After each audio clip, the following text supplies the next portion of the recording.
My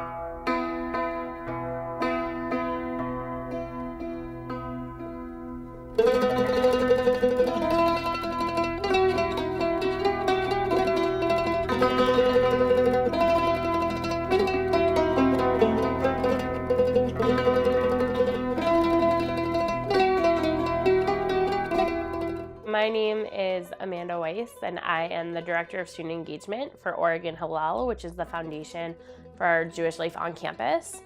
My coworker and boss, Andy Gidelson, and I, we usually put Shabbat dinner together as a team. And we're responsible for finding student leaders to lead Shabbat services and to make sure Shabbat dinner goes out on time and to find people to lead blessings, and all in all, to engage somewhere between, usually on the regular, 80 to 100 students every week. So Shabbat is the one day of the week where you're really just supposed to be able to unplug and relax. It's told in the Torah that we're supposed to have a day of rest where you really don't do work, you don't do anything that's creative work. But for us, it's a really wonderful time to bring the Jewish community together and just celebrate a restful, peaceful evening as a Jewish community on campus. So when you're talking about the foods in Shabbat, they can differ in terms of their meaning depending on what you're making. Every week, you're gonna have challah at Shabbat, which is kind of a ritual bread, which is made and with an egg wash and flour and yeast, and is usually sweetened. So that you can have a sweet Shabbat and a restful Shabbat. As we braid it, there are a lot of different thoughts behind why we braid them, but one of the ones that I really love is the idea of past, present, and future, and the fact that they're all woven together. And that food, you'll always have 2 loaves, in the same reason that you have 2 candles. In the Torah, there are actually 2 different commandments those loaves represent. The commandment both in Exodus, which says that you should shamor or guard it, and the one in Deuteronomy that says you should zachor and remember Shabbat. When we do grape juice or wine, that's also really important, and that you'll also see every week.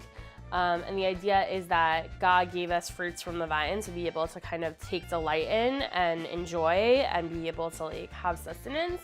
And so there's something called kiddush, which is a prayer we say over the wine. And what's really interesting is that kiddush actually comes from the word kadosh, which means holy. So it's this idea of kind of bringing in these holy elements into a really restful, important day for Jewish people. Jewish holidays are actually celebrated sundown to sundown, as opposed to our regular calendar, which is kind of, sun up to sundown. So Shabbat actually goes for 25 hours from Friday night to Saturday night. And so usually on Shabbat, most people will have 3 meals. They'll have a Shabbat meal to celebrate the end of the Shabbat service or the beginning of Shabbat together. And that's what our communal meal is that we're kind of beginning this really joyous day of rest together and enjoying each other's company. Then there is usually Shabbat lunch, which people will often host, and people will go to different people's houses to have Shabbat lunch. And then there is usually a Sudat Shlishit, which is a 3rd meal, which is the meal that's usually done right before Havdalah, or the ceremony that ends Shabbat on Saturday night. And that is just like a way to kind of be at peace with people who you may have spent Shabbat with, or you may be kind of entering the next week with.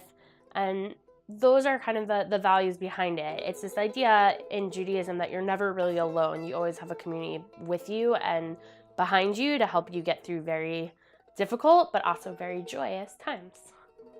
When you're talking about traditions and food with Jewish people, it is remarkably important. There's almost always one sort of food to go with the holiday, whether it's eating or not eating, because when you think about Yom Kippur, you can't eat all day or drink all day, and then most of the time at the breakfast, at the end of the day, people will have a dairy meal. And people will usually have a dairy meal because they've just atoned, so they don't want to sacrifice anything else, which would be a meat meal, because they will have killed something else. But I get the really cool joy of actually hosting Shabbat. for 100 plus people every week. And some people might look at it as working, but we don't. We look at it as getting to create a Shabbat experience for 100 to 125 Jewish students every week. And that's a really great way to build Jewish community on campus. I think that all Jewish, holidays and celebrations do actually give you a connection to the past. That's part of the pull of them, is that this is a tradition that people have been doing for ages and ages and ages, and that's a really cool thing to be a part of. What I think our students and what I think that I get most out of it is that even though it is a tradition that's been going on for ages, is that we continuously can put our own spin on it. And we can celebrate, and as I say, everybody does Jew in their own way. We can continuously create it and make it our own and make our own special and sacred spaces. And that's a neat thing to do while still connecting with those decades and centuries in the past. So I think that one of the best things about preparing meals for Shabbat is the fact that often it's done in a communal environment.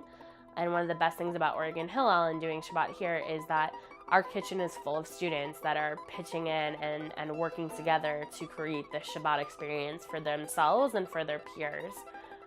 When you have all these people working together to make this one night a week special, it becomes even more amazing because everyone benefits and everybody gets to join in together.